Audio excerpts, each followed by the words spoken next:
outside of the operating room. The surgical team often gathers in the operating room, but not outside of it, and the surgical team needs to gather outside of the operating room in order to influence policy and decision makers to make available the resource that we need to change the lives of the neglected surgical patient. This is literally about solving this problem, about creating access to safe surgery for which there isn't. And I've been part of many different organizations, and I have to say this one stands heads and shoulders above many in that it's really a purpose-driven, a mission-driven platform with very like-minded people. From my experience, I recognize it has to be the strengthening of the healthcare system where surgery is an integral part of it, is integrated, and only then can. And G4 provides that glue that brings everybody together so that we can build a system, help build a system. And we're not lone actors out there in single specialty. And so this is going to be a collaborative effort. So the advocacy that we are talking about will epitomize the common saying in Africa that if you want to move very fast, move alone. But if you want to go very far, then you need to move together. And the together is everybody playing a part to make sure that the end result is good for all the people, wherever they are found.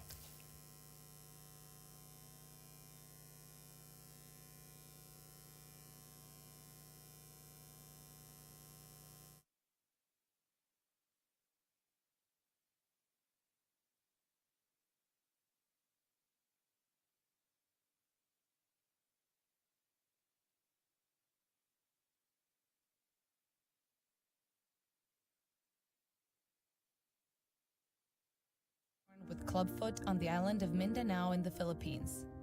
Conditions like clubfoot, ones that can be remedied through access to basic surgical procedures, are virtually unseen in high-income countries today. Yet, 95 million children around the world live with a disability resulting from an untreated congenital condition. Less than 10% of these children will ever attend school. Many surgical conditions and injuries can be treated without expensive equipment or supplies. In Rodney's case, treatment to slowly straighten his foot could have begun right after birth using a simple technique to create a brace with supplies as inexpensive as gauze and tape. Had anyone in Mindanao been trained in this technique, Rodney would not have been left permanently disabled. Now, the only option to treat Rodney's clubfoot is a much more serious and costly surgical intervention. 2015 was a historic year for Rodney and the 5 billion people worldwide who do not have access to safe surgical and anesthesia care. The unanimous passage of a resolution by the WHO's World Health Assembly in May of 2015 underscores the idea that universal health coverage must include surgical, obstetric, trauma, and anesthesia care. Combined with this unprecedented show of support by governments around the world to strengthen surgical services, the global health community is calling for a change for Rodney and the billions of other patients in need. To coordinate efforts around improving access to care, a global target has been proposed: safe surgical care for 80% of the world's population by 2030. Our ultimate goal is surgical care for all, but achieving this goal will take time, dedicated resources, and careful planning.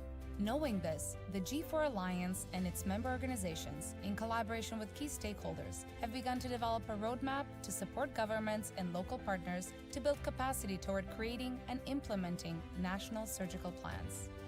Over the next 15 years, we will track progress toward the goals of access, safety, and affordability of surgical, obstetric, trauma, and anesthesia care through a coordinated global action plan. This roadmap, informed by consensus around 5 framework elements, including messaging, country-level metrics, international standards, operative case log data collection, and tracking of partnerships and synergies, will offer steps to support and resource increased access to safe, affordable surgical care for those in need. Let's work together to transform the lives of the 5 billion neglected surgical patients. Make your voice heard in support of safe surgical care for 80% of the world by 2030 by visiting www.theg4alliance.org.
The G4 brings together the surgical team outside of the operating room.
For those at the back, if you could please find a chair.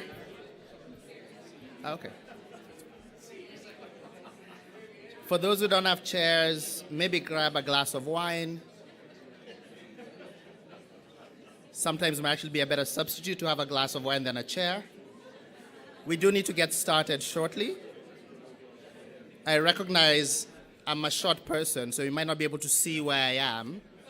I'm actually here at the front of the room, at the podium. Thank you very much. I guess I am slightly visible. For those at the back, if you could please order your glass of wine quietly so we can get started. Fantastic. Thank you, everybody, for joining us today. We are looking forward to a fantastic conversation about what has happened with safe surgery since the WHO Resolution 6815 was unanimously passed just under 2 years ago. And there's been great progress that's been made. That's part of what we'll recognize. That's part of what we'll celebrate. But we also want to have a meaningful conversation about what the future looks like and what are the things we need to do to get there. So I want everybody, wherever you're seated, find a neighbor, and that neighbor, just find a neighbor. Just if you're 2 or 3 or 5, you just find a neighbor just right next to you. Identified neighbor, fantastic. Whoever of you has the brightest colored dress or tie will be person A. Is that okay? All right. If it's a tie, if both of you are wearing similar colors, whoever is the shortest will be person A, just because I happen to be short. All right. Excellent. Has person A been found? If you're person A, please put your hand up. Person A, self-identify, put your hand up. I want person A to then do this. Put up a fist. Then I want person B to convince person A to open their hand. From a fist into a hand. You have 5 seconds. Excellent. I see some people have done this before. I see some people still haven't succeeded. It's actually scientific. I've not written the paper yet, but I've done this many times. That the easiest way to get somebody to open their hand to you is to offer them a handshake. John Mira got it. I think it's because John's done this before. Now, why is this important? Why is this important as we begin today's conversation? It's because too many times in life, we walk around like this. It's about me, my agenda, my organization. And it's about holding and control. And actually, constantly, that stops us from finding opportunities to engage, share, communicate, and find the solutions that are beyond our own spaces. And the minute somebody offers their hand to you, they're suggesting, I'm open to engagement, I'm open to partnership, I'm open to sharing. And so part of what I hope we get out of today's conversation is all of us leave here with a stance where we have our hands open. Because we all know how dramatic the surgery access question is and how dramatic its impact is across the world. And if we all walk around like this, where it's about our agenda, our organization against the world, we will not get there. But if we actually walk around with our hands outstretched, trying to find the partnership, trying to find the relationship, trying to find that common ground that breaks new spaces for all of us, that's the only way we'll get to success. So that's my charge to you, for those who are sitting in the audience. If we could please maintain an open hand stance, and maybe something magical will happen while we're here. Now, the good thing is, magic is not up to me. Magic is up to the people who will come up and speak. So first on the list is Dr. Neil Parsan, who's an ambassador, a doctor, and also the chair of the G4 Alliance. Everybody has bios on your chairs. Those at the back, we will try and get some to you. So I will not spend much time in introductions, but I'll ask Dr. Parsan to just come up and give a couple of words to open this conversation, and then we'll try and find magic where magic exists. Thank you very much. Thank you. Distinguished ministers, Mr. Secretary, Excellencies, visiting delegates, ladies and gentlemen, distinguished guests, members of the media, muy buenos días a todos, bonjour, bon dia, good afternoon. Thank you, firstly, for joining us this evening for a very special advocacy event marking 2 years since the World Health Organization's 194 member states unanimously approved Resolution 6815, recognizing the importance of strengthening emergency and essential surgical and anesthesia care as part of universal healthcare coverage. This notable resolution marks the first time that member states formally acknowledged the critical role that safe surgery plays as part of primary health care, as well as robust and resilient healthcare systems worldwide. This World Health Assembly also marks the second anniversary of the launch of the Global Alliance for Surgery, Obstetrics, Trauma and Anesthesia Care, or G4 Alliance for short, of which I have the humbling honor of being chairman, which represents a diverse and robust global network of organizations that are united by the mission of improving access to surgical, obstetric, trauma, and anesthesia care for billions of neglected surgical patients around the world. Since its launch, the Alliance has grown to over 85 member organizations working in more than 160 countries, building a global network that is committed to providing a voice and a partner for patients, providers, and global surgical stakeholders around the world. Our network has recently come together to release a consensus statement around a global unifying target for surgical care, safe surgical and anesthesia care for 80% by the year 2030. On behalf of our event co-hosts, the G4 Alliance, the GE Foundation, and Save Surgery 2020, I'm honored to welcome a distinguished group of global leaders this evening for an interactive discussion that will focus on government and civil society partnerships that are supporting progress towards achieving the goals of the WHO resolution. Around the world, distinguished colleagues, 5 out of every 7 persons still do not have access to safe, affordable, and life-saving surgical care. 18 million people continue to die each year as a result of untreated surgical conditions. Millions more suffer morbidities or lifelong disabilities as a result. The consequences of inaction are great for families, communities, countries, and by extension, their economies.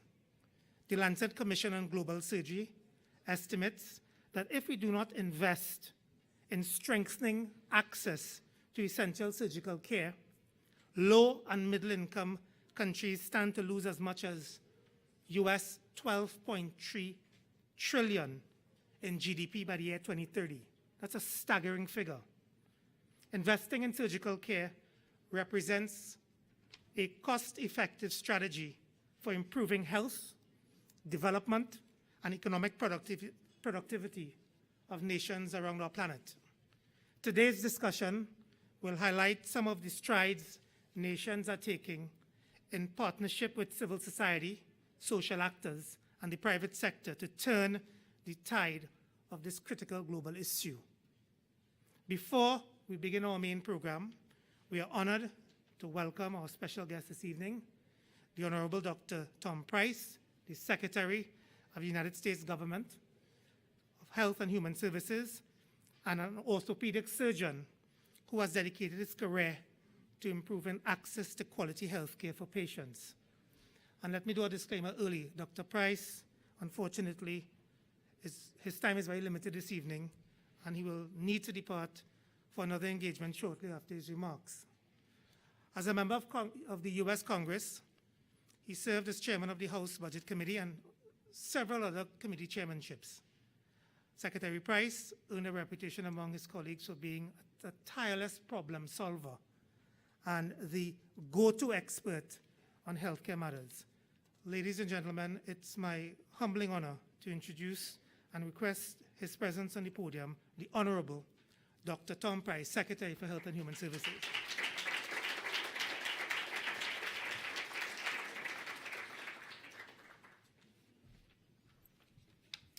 Thank you, Ambassador, so much. Good evening to all. It is wonderful to be with you. I am so honored to share a few words this evening, and I apologize, as the Ambassador mentioned, that I'll need to duck out.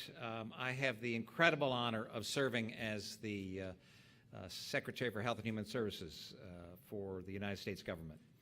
There have been 23 Secretaries of Health and Human Services. There have been 3 physicians, and there's been 1 surgeon.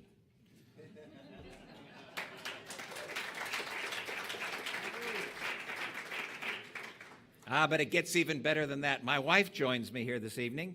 She's an anesthesiologist.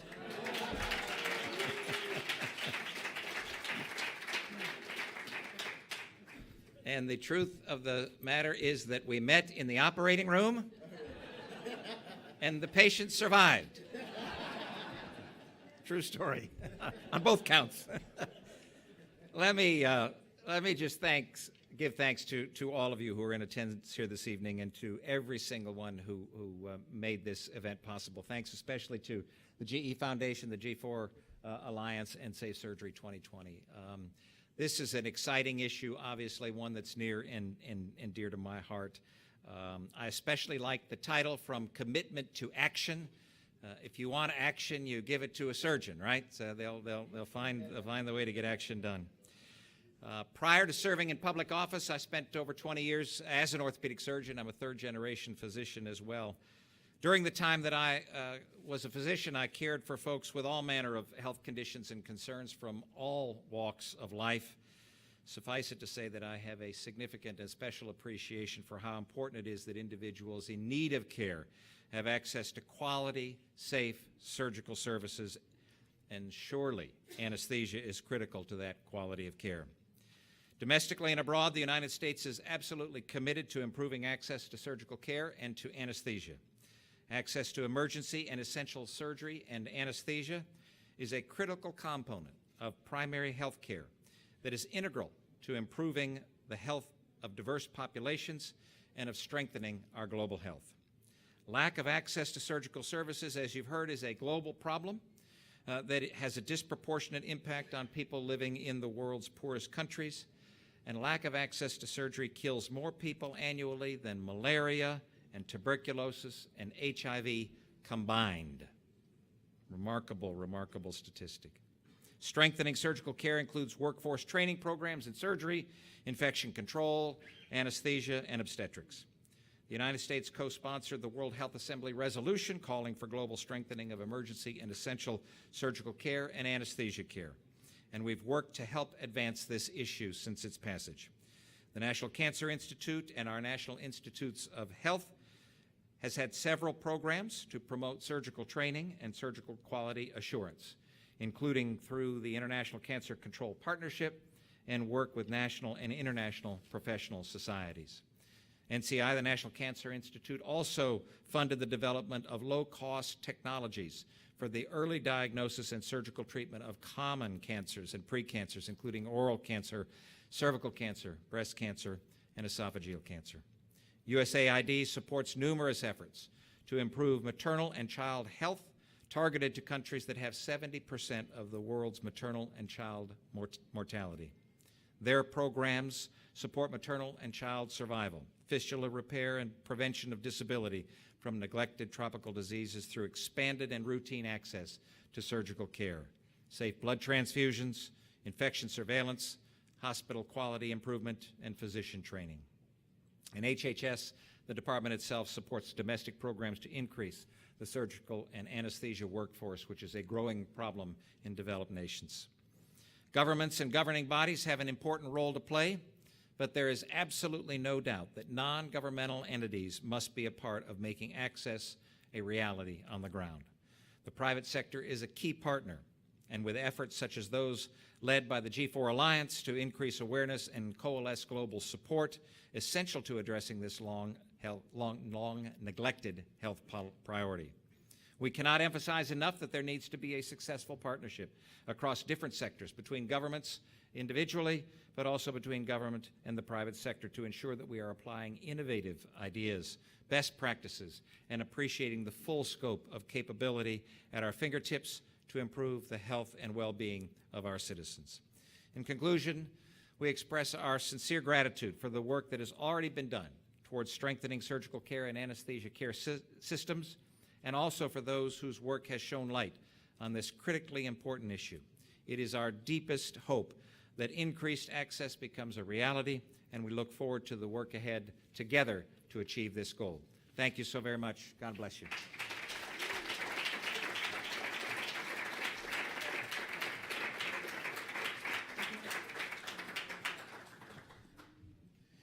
Thank you, Secretary Price. And sorry that you have to leave. I think the story of how you two met was probably an interesting one we'd love to get into, but we'll save that for another day.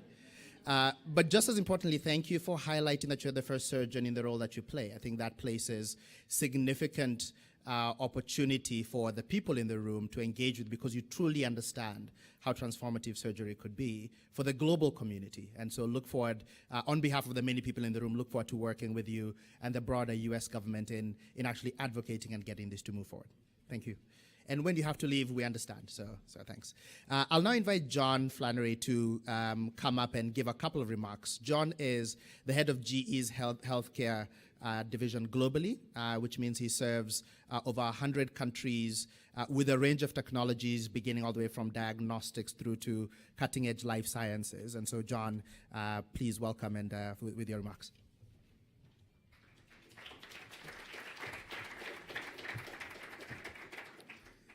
Thank you very much. It's hard to top that story. My wife and I met. We worked at a bank in a training program, and it's a completely boring story, you know. But the bank survived, so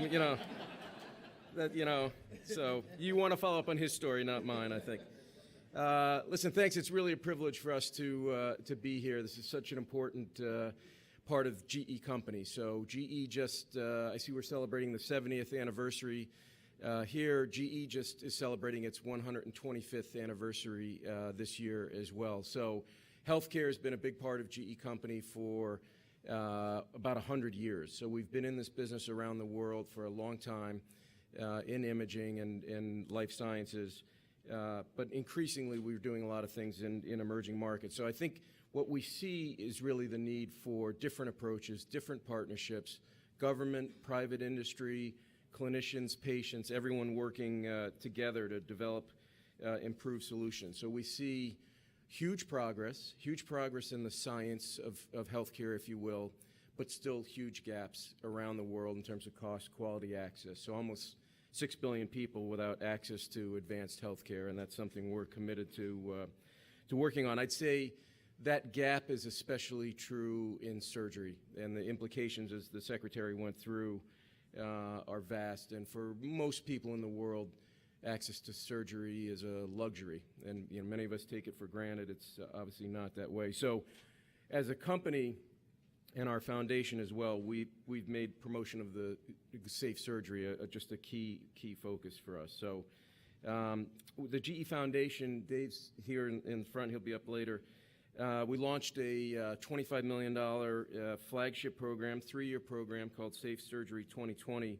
That was launched at the UN General Assembly in 2015. So it's really focusing on several aspects, one of which is leadership. How do you get the right people and the right kind of structures in place, innovation, and then advocacy to help policies and things coalesce to get sustainable change. So I'd say safe surgery for us really it just embodies our vision for a better future, a better world, more access for people, and we're, again, trying to use our technologies, but more and more your innovation, your partnership, your commitment to achieve these outcomes. We've been doing, working on these things, to that end we're very thrilled to see a lot of the progress that we've made and partnership on this initiative already with the Federal Ministry of Health in Ethiopia. Just incredibly impressive results there. It's been exciting to watch that start because we want to use that really as a blueprint to take that to other places. And as we look to expand that further, today we're very excited to announce a new partnership with the government of Tanzania through the Ministry of Health, Community Development, Gender, Elderly, and Children, and the President's Office as well, to strengthen the safety and the quality of surgical and anesthesia care in Tanzania. Through this program, GE and the GE Foundation will work with the ministry and the President's Office to identify and launch innovative programs that will address near-term gaps in the country, including skills development. We're heavily focused around the world in skills development. So we look forward to working with the ministry and the President's Office of Tanzania and other country partners to drive this transformation. So it's my pleasure now to introduce the more important part of this dialogue here. The Permanent Secretary, Dr. Mpoki, is a strong champion for surgery, and he's going to come up and give some of his thoughts about the partnership that we're announcing today. So, Permanent Secretary, thank you.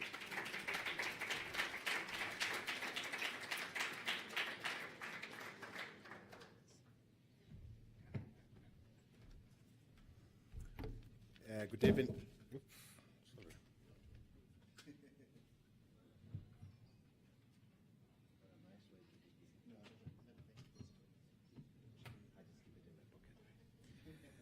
Good evening, ladies and gentlemen. John, thank you very much for your kind words. The United Republic of Tanzania attained its independence in 1961. The model of health delivery system depended more on curative than preventive. Because it was borrowed, we just had to kind of comply. But over time, we realized that much as we wanted to treat, prevention was the best option. And that was built on a foundation of limited resource to funding the health services in the country.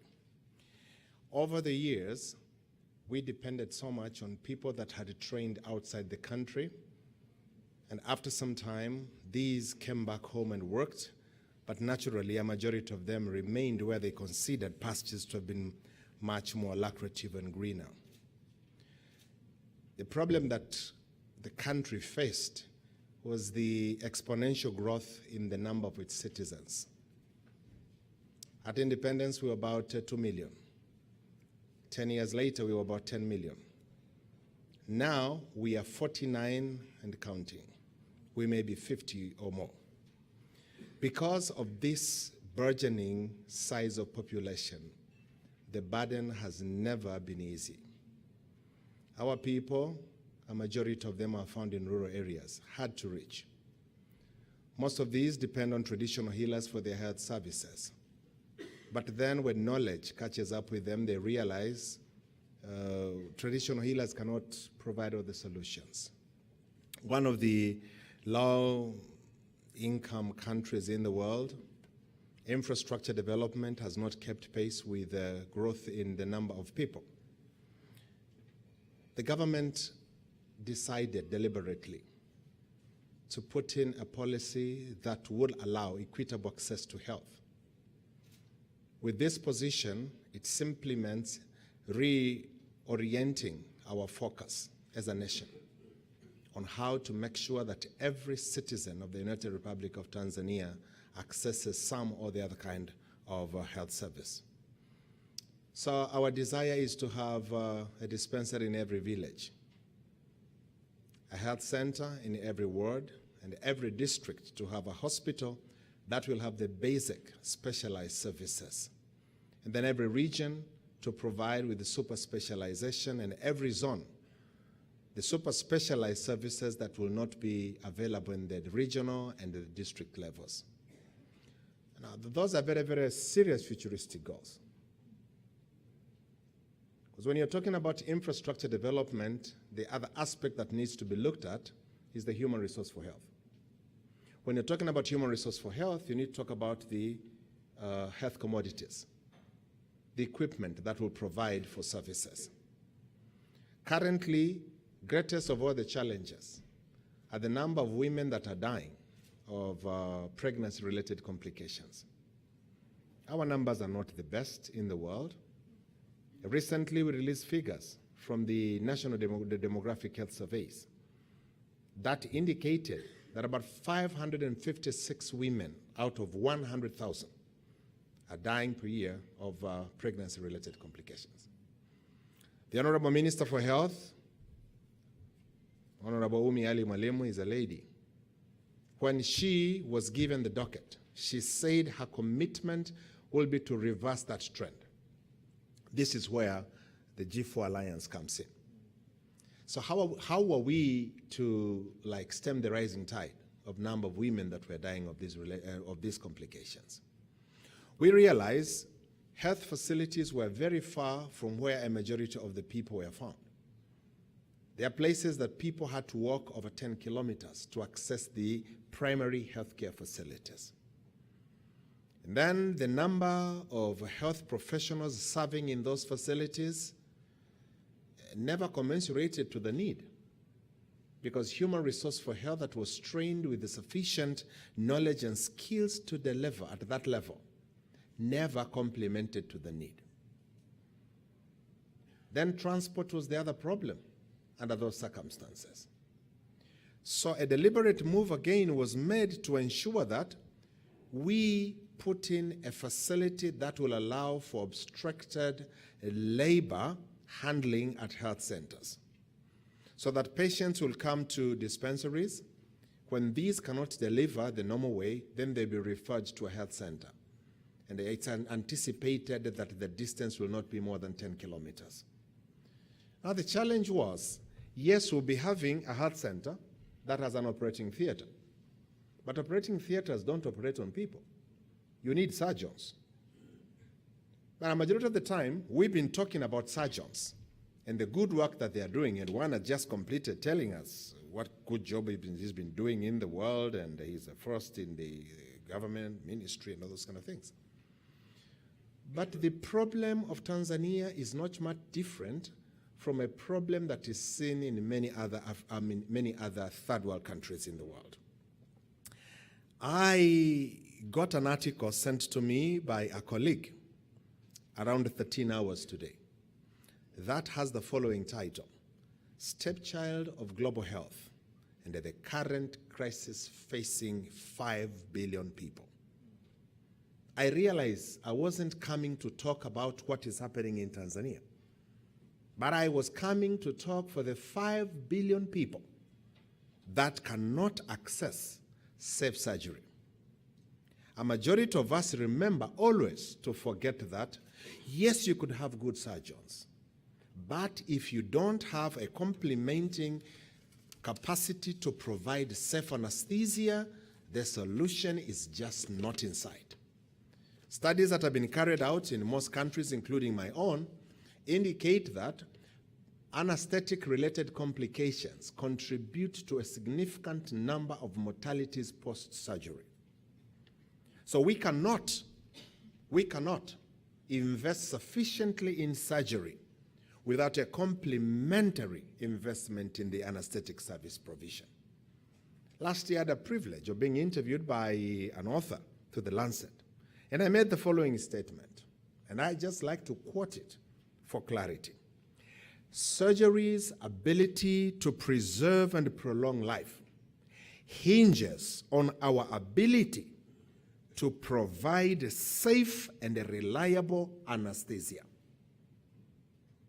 In East, Central, and Southern Africa, we realize that we cannot, as countries, solve this problem. We needed to come together. This popular African proverb must be a catchword around the world. If you want to walk fast, do it alone. But if you want to cover great distance, then it has to be many people working together. So the East Central Southern Africa Health Community came up with a very, very noble idea that would provide for bridging the gap in human resource for health production, where a College of Health Sciences was established, and Professor Why don't you stand and for these people to see my chairman to the Senate to this college?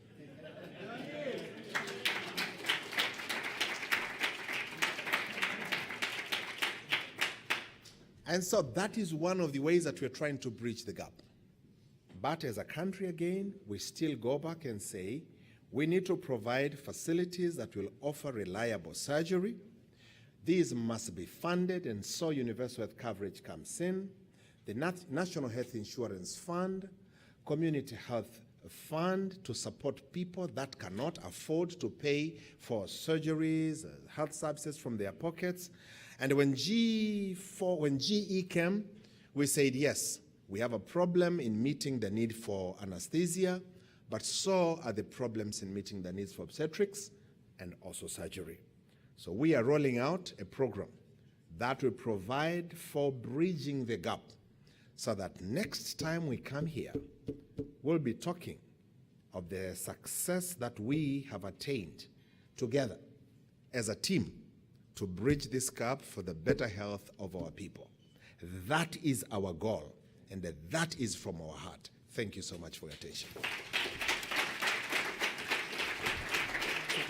I'll ask you to just sit in there, right? Thank you very much, Dr. Mpoki. I think that lays fantastic context for the next stage of our discussion today. And so I'll ask those who will be on the panel to please join me all at once, beginning with Dr. Behran, who is the Minister of Health from Ethiopia. If you could please take the seat that will be right next to me. Dr. Tigi, who is Associate Medical Director at Japaigo. Dr. Mpoki is already on stage. Asha, who is the Director of Global Health at the GE Foundation and an anchor in the Safe Surgery 2020 work. Dr. Mzaza, where is Dr. Mzaza? Ah, there he is. Who's the Director of Clinical Care and Diagnostics with the Ministry of Health in Zambia. And of course, John Mira, who I think many people know is a professor at Harvard and was one of the authors of the Lancet Commission. So this is hopefully the fun part of today's discussion. And I guess as people are getting settled in and mics are being turned on and make sure they work, not to turn this into how did I meet your wife kind of discussion, but I actually met my wife. When I met my wife has lupus.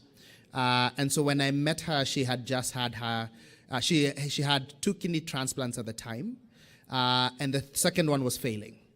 And so we're just beginning to prepare for her 3rd kidney transplant. So for many people in the room, and frankly for the 17 million people who do not have access to surgery, this is a life and death situation. This is a grave issue that has dramatic impact on households, economies, livelihoods, the future of the countries. And so I'm looking forward to having this discussion with this panel and see what are some of the insights that have been gathered since 2 years ago when the resolution was passed? Where are we today and where are we going? And so I'll pose the first question as I move over to sit.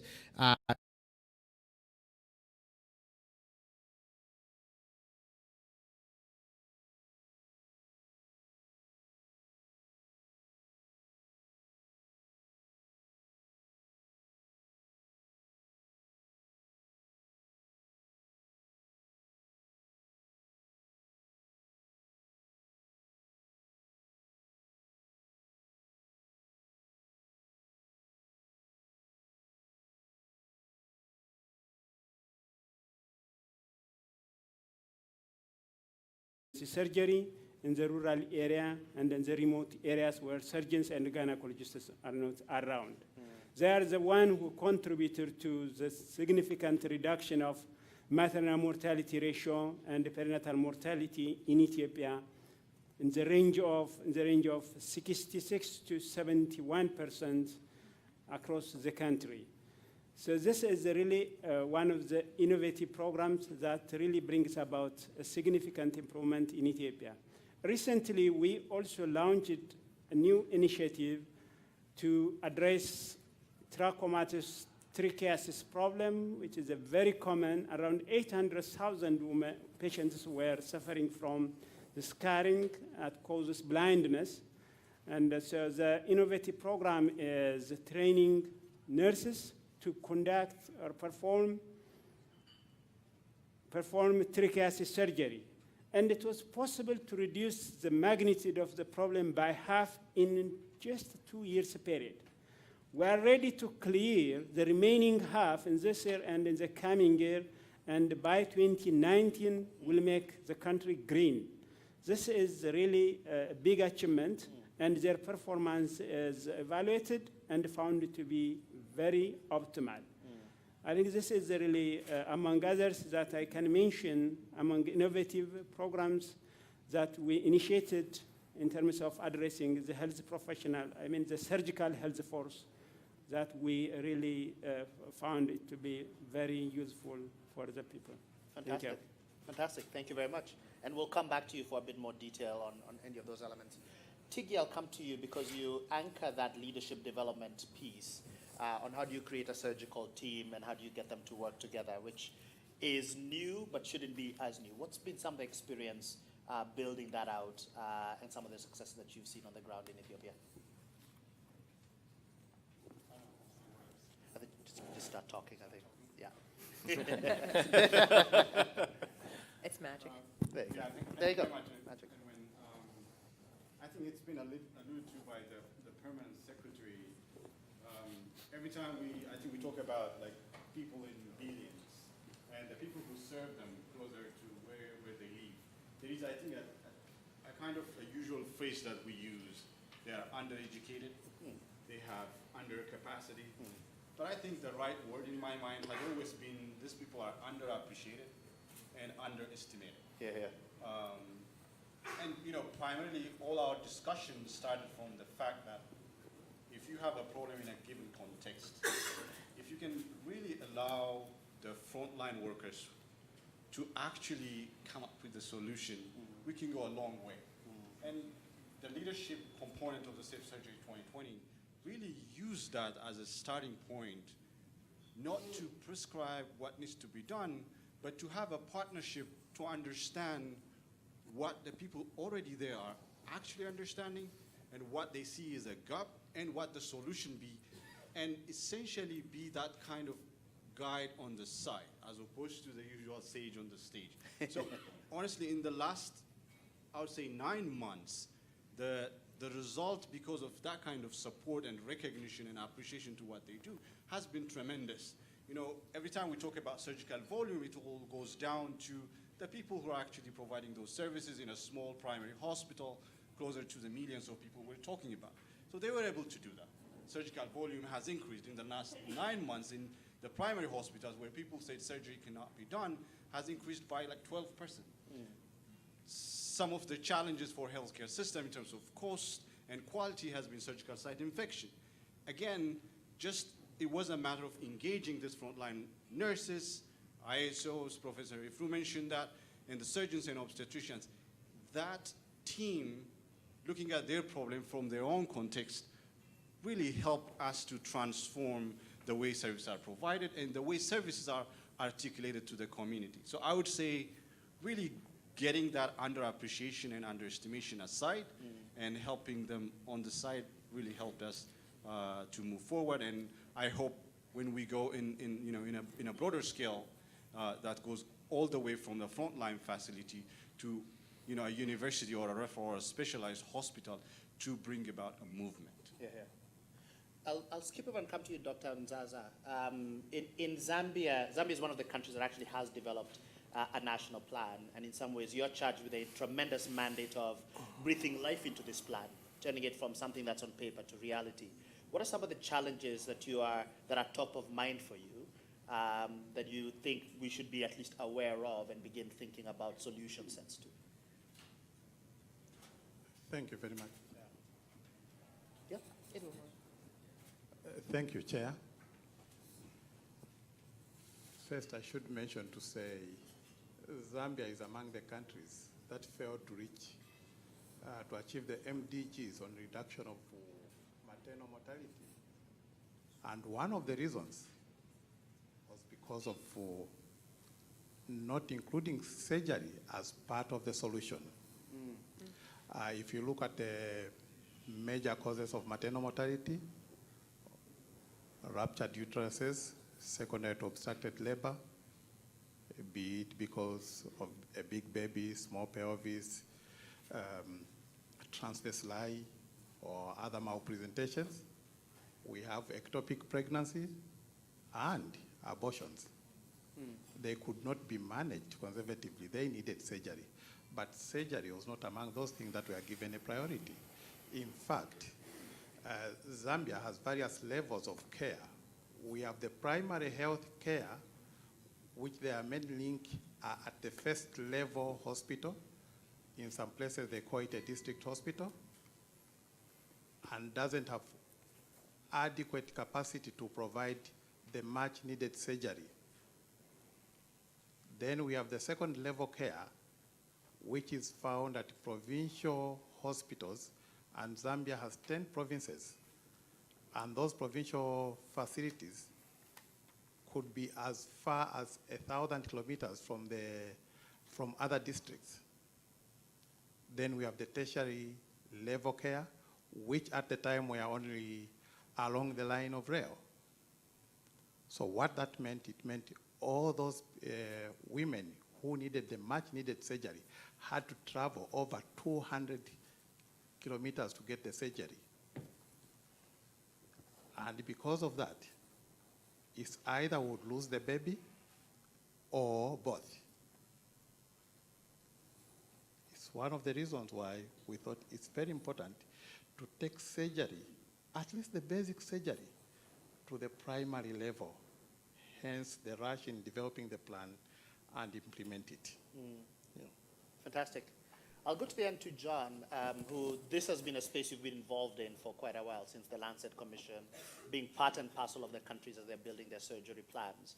What are some of the insights you have seen and interesting ideas that have come out of those planning processes that were non-intuitive before you got started? Thank you. So I would say that I have learned a great deal, and my team has learned a great deal from Zambia and from the government. And I'll break it into three categories. So the first is at the ministerial level. The reason Zambia was so successful is, number one, they made a very explicit and verbal and written commitment to doing this. So it wasn't vague. Number two, they were very engaged in the process. So they did not outsource the process. They were involved in every single step. In fact, they led the process. We did not lead the process. And I think that's important for partners to realize that you can't lead that process. The third is having a strong and functional directorate structure or org structure, because that's the partner interfaces with that directorate structure, and it has to be functional. And I would say every time they said they were going to do something, they did what they said. At the partner level, the first concept is one of accompaniment, and it's related to what you opened the session with, because accompaniment is entering the relationship with an open hand and saying, I'm here to help you. Not coming with my agenda, but how can I help you? How can I accompany you? How can I walk with you? The second thing under the partnership category is making sure that you give a lot of thought to who are all of the stakeholders that need to be involved. You cannot miss any of the important stakeholders in professional societies, faith-based organizations, civil society, et cetera, because if and when you leave one out, they are insulted that they've not been involved in the process. And then the last is about the process itself, and that is that expanding surgery, building surgical capacity is not a vertical intervention, and it can't be treated like that. Yeah. So it has to be integrated into the rest of the healthcare infrastructure, and I think it would be a mistake if you talk and act and build surgery as if it's something vertical. Yeah, agreed. Same question for you, Asha, given you've also seen this play out over multiple countries. What are some of the interesting perspectives of insight you've gleaned from that process? Yeah. So before I answer that, I do want to, there's been a lot of question around, why did we fall in love with surgery and anesthesia care? Why does even GE care about this? So I think the reality is the fact that we're all here, it is to achieve universal health coverage. I think that is everyone's ultimate goal. And we heard some of the statistics talked about, a third of the disease burden is because of surgical conditions. 5 billion people don't have access to surgery. And 883% of the world in low and middle income countries don't have access to anesthesia care. Now, I'm an engineer. I run by looking at data. And for me and for GE, looking at universal health coverage and saying, how do we achieve this? So the question then became, why not surgery and anesthesia care? Should we not be focused on something that is causing one of the biggest burdens of barriers to universal health coverage? So that started our journey in looking at building partnerships. I will say, though, when you think about surgery, it is cumbersome, it is complex, it is scary, the scope is exceptionally large, and what better place for GE and GE Foundation to be in when the challenge is so tough. But in the true spirit of GE, one of the things we looked at is making sure that we know we can't do this alone. We need to build that partnership, and we need to bring innovation together, not just our own, but really looking outside to bring the innovations together, as well as looking at data systems, as John was talking about, in bringing about innovative data systems. So those are some of the insights that we looked at to say, how can we transform healthcare, not just at the facility level, but also at the national level? And the theory of change, I would say, in the perspective that we went in with, is the transferable impact of surgery. I mean, you look at NCDs, you look at AMR, surgery has a very cross-sectional approach to making an impact in this. So our biggest perspective and the learning that I would say in Safe Surgery and having launched Safe Surgery 2020 is this is a clean access for us to be able to achieve universal health coverage. Fantastic. Dr. Mpoki, I'll come to you because Tanzania is in the process of its own planning. And actually, before I pose the question, we'll then take questions from those in the audience. So if you have questions, we'll have a roving mic going back and down, so just prepare that. But Dr. Mpoki, as Tanzania is getting to the process of planning, what are some of the partnerships you would love to build from the beginning? Because it actually begins to seed for success as we're going into the planning and then execution in Tanzania. Well, the expected or anticipated partnerships that we intend to build will be those that are born within the country, but also those that complement our efforts from outside the country. So these could be countries themselves partnering with us, but also multilateral development partners, organizations, people that have walked our journey, people that have gone through what we are going through, kind of lending us a lift at their experiences as a way of telling us this worked elsewhere, can it work? But also allowing us to breathe our own custom-made solution to our unique set of problems that are found in our country. And we anticipate that when we look at the scope of the problem, then we are not just going to be looking at solutions, but enabling factors to solving those problems, like resource mobilization, both local and external, that's for financing the process, but also providing room for those that will mitigate the challenges from the level of the dispensary health center, and these are not expected to be MDs. So these will be the middle or lower cadre, the nurses, the nurse anesthetists, clinic officers, assistant clinic officers, providing them with a career path that will allow them to be motivated to take up that training, serve, but also know that this is not the end of the road for my career. And then the equipment that will work in an environment where the situation is not like where they were developed. That's very crucial, that we have people that will come and look at where our facilities are located and understand we have plenty of sunshine all year round. So adapt to the presence of that source of energy. The wind that blows every day at no cost. These are some of the innovations that we anticipate partnership will bring, so that our people will not say, yes, we have this equipment that seems to be looking very nice, but we can't use it because there's no reliable 24-hour supply of electricity. Those are some of the areas that we are looking at. And this will be on a sustainable fashion. But also partnership at making sure that we have a sustainable way of collecting accurate data. Because it's data that is going to provide us with evidence for decision making as we plan, but also operationalize on our plans. And then naturally, the government, the political will in our country, that will make sure that the environment will be good enough for this to be rolled out in a way that will not have any impediments to prevent our people from benefiting from these interventions. Fantastic. Yeah. We'll take a couple of questions from the audience. The roving mic, I do not know where it is. Your hand was up. If I'll try and pick folks. Please introduce yourself. Oh, we'll steal yours. But you still get to answer the question. So please introduce yourself. If you have a fantastic story about how you met your wife, please also. My name is Miliar Derbo. I'm the president of the College of Surgeons of East, Central, and Southern Africa, COSEXA. My question goes to Aisha. Aisha, it's mainly, it says, I'm very happy to see the theme of today's discussion is from commitment to action. So the action is to strengthen surgery and anesthesia. Right. And from her own words and from the discussion, 80% of the surgical burden is in low and middle income countries. Yeah. And in a college which runs in eastern part of the continent of Africa, where I'm the president, we have only 1,690 surgeons practicing for the population of close to 500 million. So there is about 0.5 surgeon to 100,000 population. So in this region, now, what is being practiced so far is, advocacy, leadership, and innovation.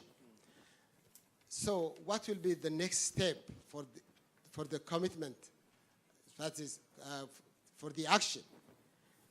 In my opinion, the main stumbling block or the barrier for surgery in this part of the world is the surgical workforce, the number of surgeons. So is there anything the industry or the leadership or the advocates can do to address this serious stumbling block, the surgical workforce in this area? Thank you very much. We'll take a second question. I'll be the first to admit I will have a bit of bias towards women asking questions, but because we have very many men up here. In Kenya, we call this almost a manel, like it's a male-only panel. So, please. Thank you. My name is Nadia Cobb, and I'm a physician assistant with the University of Utah. And thank you for a wonderful panel. In answer to your comment and some of the comments previously, and thank you to the folks from Ethiopia that spoke about the health assistance. The G4 Alliance has done a remarkable work with the mid-levels clinicians. In Tanzania, the associate medical officers have been helping with the burden of surgery for many, many years, and working within the country to scale up and bring forward the workforce that already exists is a wonderful solution for health workforce, and obviously the need for increasing surgery and surgeons, physician training, to deal with the more complex cases. However, the less complex cases, skills mix or task shifting, which is a word that I'm not so fond of, really has proven to be a very affordable and very effective method of reaching the population. Thank you. Fantastic. Question from the gentleman right here. Just cross the aisle. Thank you. Thank you very much. I'm Professor Sharfuddin Ahmed from Bangladesh. Many people from Africa, they have mentioned something about they are developing countries, and the people's and the surgeons ratio are very less, and there is the hard to reach areas, and also the affordability of the patients are not much more. And these are the causes for the lack of safe surgery. If anywhere in your countries, also I have some example for my country, that there is surgeons but no anesthetist. There is equipment but no surgeons. And also there are some of the areas where the surgery can be done, but the assistants are not there.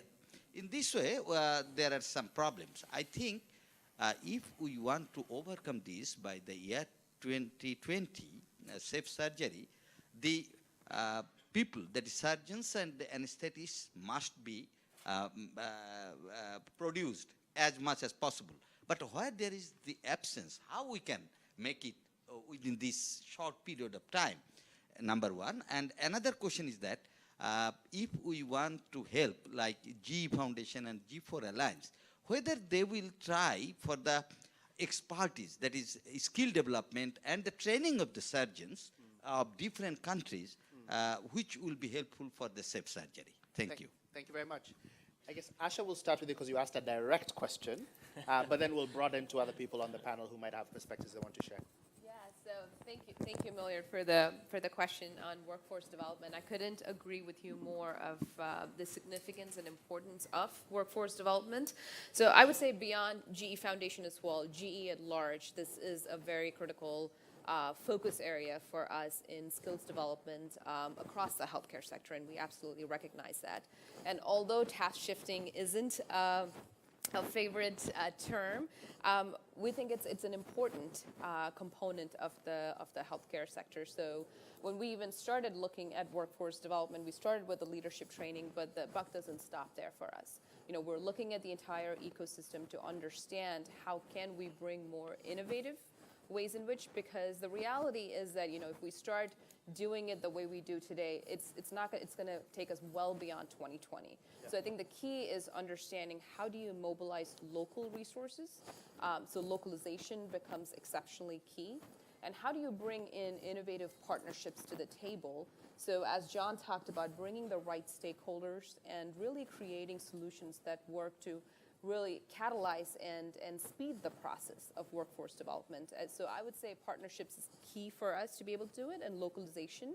And there are definitely some examples of demonstrations that we've done on our nurse anesthesia program in Kenya, as well as some of the GE Sustainable Healthcare Solution team that's done in technology training, biomedical training. So it's the entire ecosystem, and we're absolutely aware and want to bring more partners. And that was the whole purpose of Safe Surgery 2020, was the implementation platform to bring more partners to do this. Fantastic. John? I just wanted to add that the responsibility of this this won't be solved by industry, to be honest with you. And I would send a challenge to our high-income country colleges and professional societies. You know, you look at the partnership that the Royal College of Surgeons of Ireland had with COSEXA.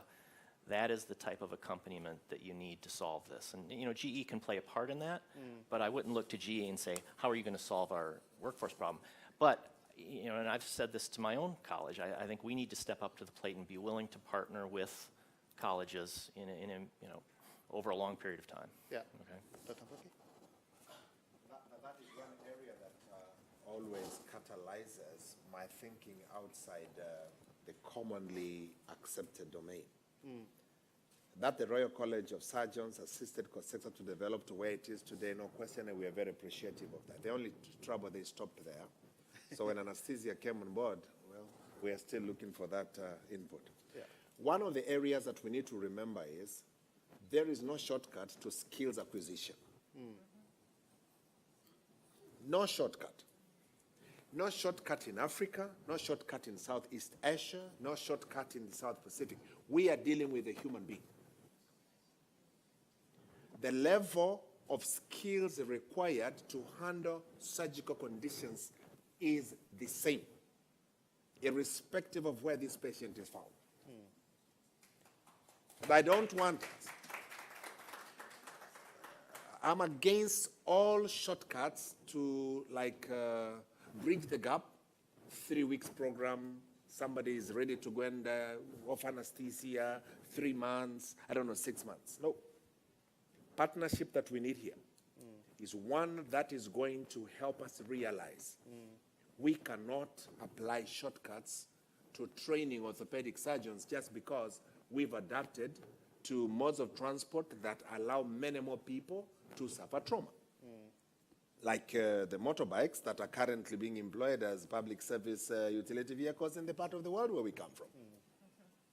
Orthopedic surgeons must go to medical school and train appropriately to acquire skills to address the challenges that orthopedic and trauma problems will bring to the table.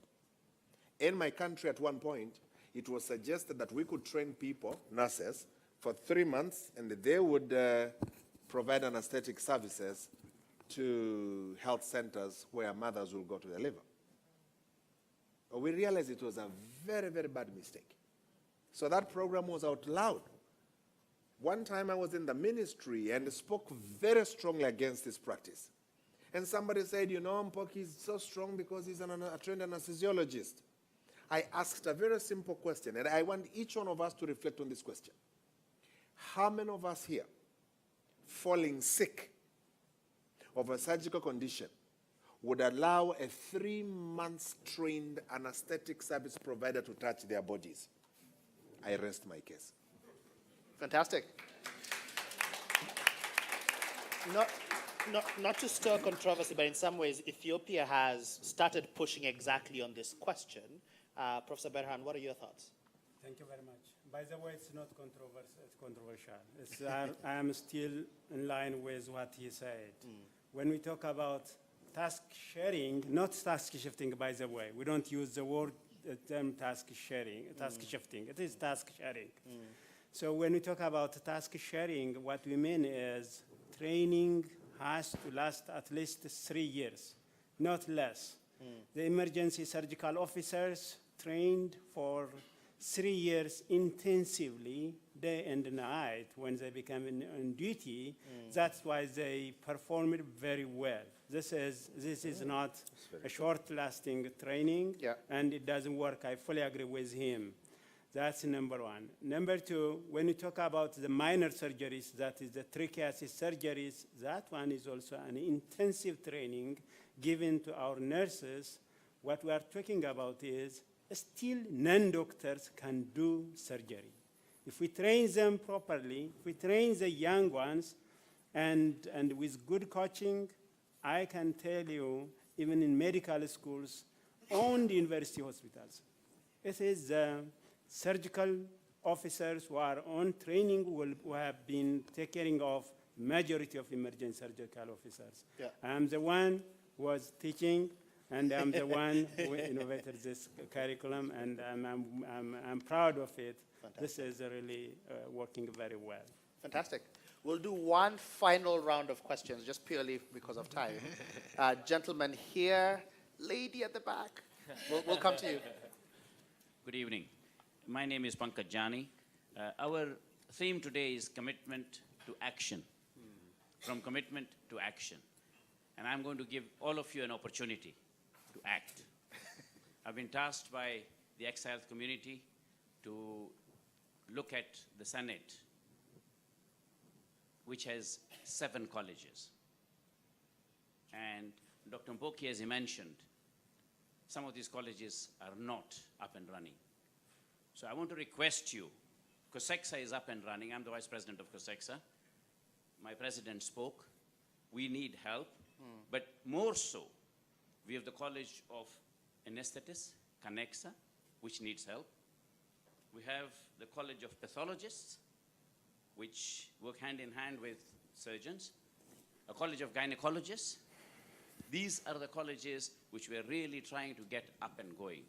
So anybody who wants to help, if you're physicians, we have a College of Physicians. If you're ophthalmologists, we have a College of Ophthalmology. So there are colleges, there is an avenue for all of you to help, and I believe the fact that you are here, you're a champion, get involved, let's help. Thank you. Thank you very much. Lady at the back, the microphone, yep.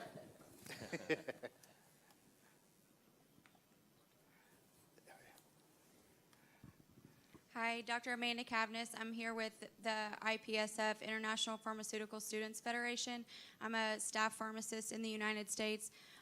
All of you made it clear that you don't have enough surgeons and a large enough workforce to address the issues currently. And some of you addressed using local nurses, mid-level practitioners. Pharmacists can play a role in infection control, anesthesia, and pain control, just to name a few. So what are your thoughts on utilizing pharmacists to reach this goal? Fantastic. And I will add one, so I'll add one final question, and we'll go from John this way. And the question is, we have an election for Director General of the WHO, right? And in some ways, every transformative idea was at some point a crazy idea, right? Like you talk to people like, that's just crazy, nobody's gonna do that. But it's until somebody did it that it actually led to transformation. What's a crazy idea you've had that you whisper to yourself in the middle of the night and say, if only people thought about it in this way, it might actually be a transformative one. And I know I'm asking you to take something that might be deeply private, public, and maybe just show how crazy you are. But what's a crazy idea you've had that you wish folks thought about and could implement? So I have a good one. Fantastic, good. So right now, apparently the WHO has one person, Walt Johnson, focusing on surgery, and 70 focusing on polio. Now, polio is very expensive, but my crazy idea would be to flip that and have 70 people working on surgery and maybe one person working on polio. I'm probably going to get death threats from the polio community now, but at a more practical level, I would say what I would, if I spoke to the new DG, I would want him or her to do two things. One, verbally make an explicit commitment to surgery the way ministers have to or should do. Number two, make a commitment to taking responsibility for being part of the data collection mechanism from countries. We need transparent data globally. And then the other thing I would like a DG to do is to make an explicit commitment with hopefully resources to helping countries through their national surgical planning process and creating a community so that permanent secretaries and ministers can learn from each other. Yeah. Right? Thank you so much. Not really a crazy idea. In fact, my minister would have loved to come here himself and present what his vision is. And I like it. What we would love is not to get any case that would require surgery. So we have done a lot of restructuring. And what we have done is to try to promote health right in the community. In the event they cannot keep healthy, prevent the disease. And change the entry point from a clinic to the household. So that if there is any complication, it's identified early and it gives ample time, either for movement, if elective, moving a qualified person down there and do and offer what is required, but that is between now and the time that we implement the surgical plan. And one of the other things that we have done is to, our countries are heavily rural. We are about 15.7 million. 60% of those are in the rural areas. Yeah. Some, to go to the first level hospital, they need 200 to 300 kilometers. We have just moved qualified surgeons and other specialties, obstetricians, from the capital city and the major cities to the districts, just to reduce that distance. And then let them mentor the smaller facilities and guide them on what to do. So what we really need now is to build capacity, not to do the actual surgery, but to be able to make a diagnosis early, identify the problem, and take appropriate action. Yeah. The first action is to keep our client alive before they can get to somebody who can offer the appropriate intervention. Yeah. So that's what we are currently doing. Good. All right, since we're sharing, well, I have a couple of crazy ideas from the past. I would say when first David said, let's focus on surgery, I thought that was a crazy idea because I was content in the maternal and child health space. And then we started this journey on surgery, starting with the leadership program. And a lot of times when we go and talk about this concept and talk about let's transform teams at the facility level, others looked at it and said, that's such a crazy idea. Wouldn't you focus on big infrastructure?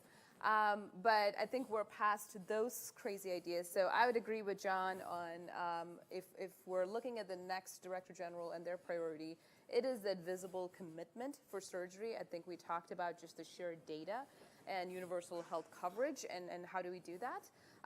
But my crazy idea right now is this isn't just GE. This shouldn't be just about GE in the private sector.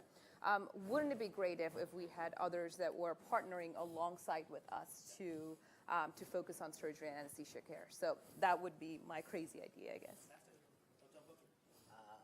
to respect the presence of that person from the pharmaceutical, like student or whatever. Nama, thank you for joining us, because we rarely have pharmacists join meetings of this kind. From the anesthetic point of view, we need something better than ketamine. So that's for you to sit down in your classes, think of some new molecule that will have less side effects, but as safe or even safer than ketamine, so that we get an agent that we simply put in, patient sleeps, they breathe on their own, no excessive secretions, no nightmares, such kind of things. So that's assignment number one. But we need you to come up with a novel local anesthetic agent that will have the least side effects, especially on the heart. It could have a side effect on muscles, but you know muscles, after some time they recover. You know, when the heart is affected, something like bupivacaine, you know what I'm talking about. So if you and your colleagues could just change the shape of that molecule so that if accidentally Marcaine or bupivacaine is allowed to go intravenously, the heart still behaves the normal way, you will have done us a great job. Now, unfortunately, I did not allow my head to go crazy. No, for a very good reason. Because I have had challenges that require specific solutions. I put them in 3 great categories, and mine are written down. Okay. 1, we need this person to know that governments, low, middle-income countries are committed to providing on their promise for safe surgery, anesthesia, obstetric, and others. So we need support in capacity building, national surgical and anesthesia action plans. Like it's mandatory. So wherever they go, they start by asking. You know, at the airport, people, people like meeting them. So like they're asked, do you have this action plan in place? Before they are told that there's malaria, there's TB, there's HIV, there's cholera, the first question becomes national surgical anesthesia action plan. Number 2, this individual will be rubbing shoulders with companies that have resources that can be shared. Philanthropy. Yeah, we need them to help us develop guidelines, standards that will be universal. So that we don't have standards that apply to on one side of the world, while in the other side of the world we say, I think we can do without. And this is very close to my heart because one time I had just attended the World Congress organized by the World Federation of Surgeons and Anesthesiologists, and we were wondering, why can't we be allowed to practice in America, USA? And then one well-meaning anesthesiologist from the US said, you have to come and study in America. I told them, but I'm qualified. Letters behind my name indicate that I spent enough time in school to acquire the title. They told us that is in your country. The same when you go to Australia and New Zealand. Actually, those countries you are given an exam. And I could not have become a specialist without passing exams. The argument was that was in your country. We need somebody that will say, we need a universal curriculum. Universal. After all, we are treating same human beings. Why should we have different standards? So I go back to the same stuff. Last but not least, funding agencies to invest in surgical care as a tool for poverty alleviation that will complement on general welfare gains around the world. Fantastic. Professor Berhan. Thank you.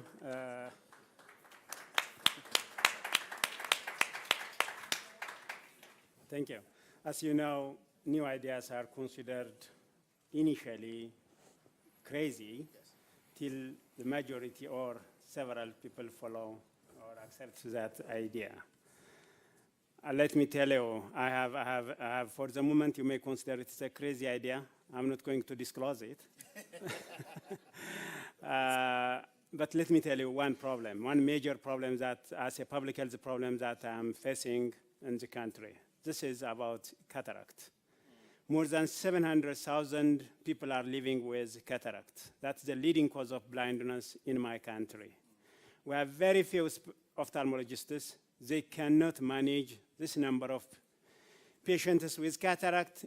Probably it may take them more than 20 years to clear all this if they do only cataract surgery. And definitely after 20 years, we may have also twice of this number.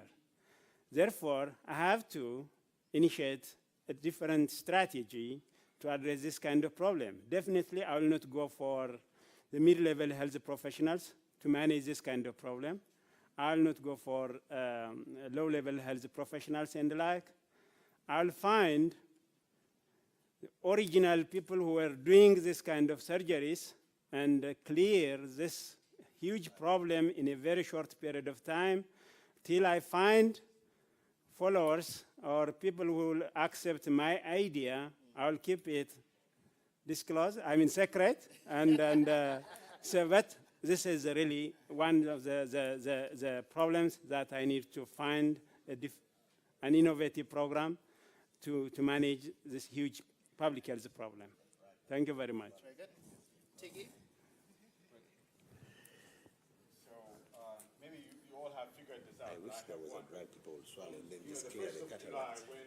when Dr. Tedros starts as a DG, one of the things that I want to have a discussion. That's not a crazy idea. The crazy idea that I'll talk to him July 1st is, as the G4 always talks about, but I do believe it's very important, is really starting our surgical ecosystem by putting the neglected surgical patient front and center. Then I think all what we've discussed start to form into a contextual service delivery. I feel like we are really falling into the trap of an existing construct that's really making it very difficult for us to disrupt and get to people. So, but if we just go to the people, and when I say the people, I think you talked about, many of us talked about the people who needed surgery in my family, in my village, on my street, in my city, in my country, and in my planet. So if we can take that as, I think, the starting point, we probably start a new way of providing surgery, which may be completely different from what we know it now. Fantastic. Please join me in thanking the panel for, I think, what has been a fairly stimulating conversation. Thank you, everybody.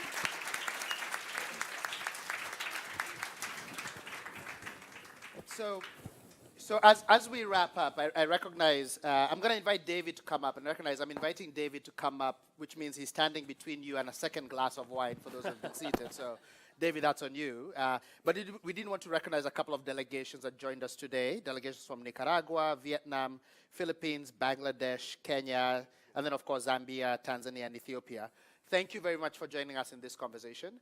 I realized I didn't introduce myself, so my name is Edwin Machari. I'm a partner at Dalberg, and I lead Dalberg's Africa region. It's been a tremendous pleasure working with a range of partners, the GE Foundation, G4 Alliance, JAPIGO, Harvard, and others on Surgery Safe Surgery 2020.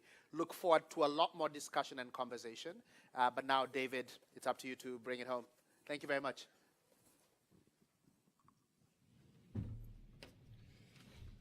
So thank you very much, everyone, for sticking around. I think I'll bring this full circle. Many years ago, as a medical intern, I had a crazy idea, and I asked a medical student if I could borrow her stethoscope, and that's how I met my wife.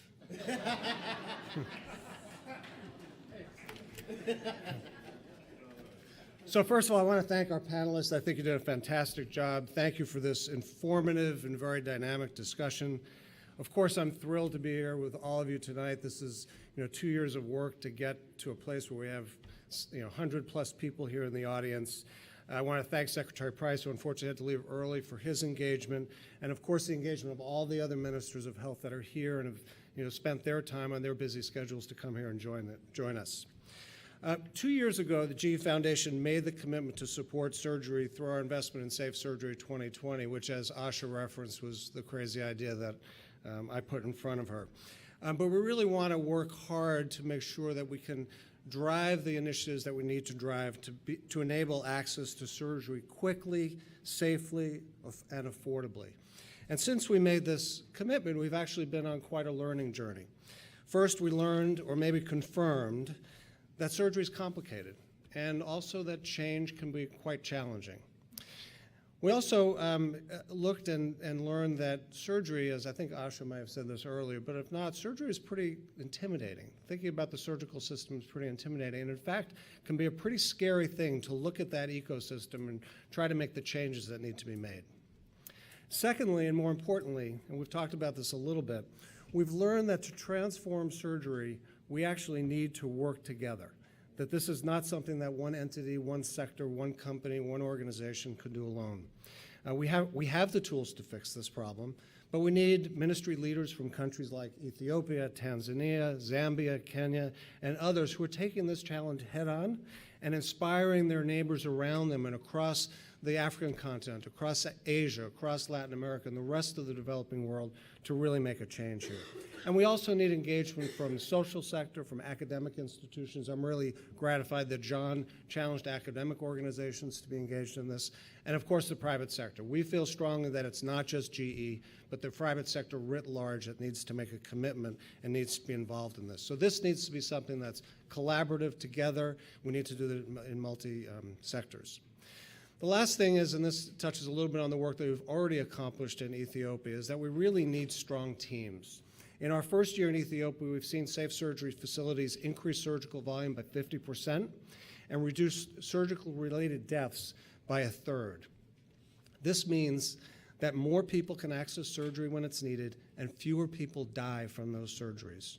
We're starting to find solutions that work, and the credit to this, I have to say, goes to our partners in this that are listed on the banner here: Assist International, JPIGO, Harvard, and John's program, Dahlberg, of course, thank you very much, and the G4 Alliance. It also is a testament to the strong partnership that we already have established with the Ethiopian Federal Ministry of Health and that we are beginning to establish with the Tanzanian ministry as well. As you've heard from this group tonight, we're just beginning. Collectively, we have enormous ambition. We have a tall order. We have to increase access to surgery for 5 billion people. Whether it's by 2020 or 2030 doesn't matter. We can set metrics in front of us, but we need to give access to surgery to those 5 billion people. And we're only likely to achieve this, as I said, if we do it together. We need a collaborative approach. It needs to be much bigger than Safe Surgery 2020. We need to work together to develop, to make sure that this is on the global health agenda, to make sure we attract the necessary funding to bring this beyond our initial investment. And we need to convene a broader scope of expertise and technology to truly drive impact. And I do want to add one word to what's on the banner here: commitments to action and partnership. The one word I would add to that is accountability. We have to hold each other and ourselves accountable to make sure that the goals we put in front of us, we really get after. And let's not leave this room tonight without thinking to ourselves, we are accountable for making this change. If we don't take that seriously and don't hold ourselves to task to do this, we never will be able to accomplish it. So with that, I'd love to close and say thank you to our co-hosts, Safe Surgery 2020 and the G4 Alliance. This team worked really hard. There are a lot of great people in this room that put this event together tonight. I want to thank them. You've worked really hard. This is a committed group of individual surgical leaders, and we're on a nice journey together. So thank you very much, and now you can go get your second glass of wine.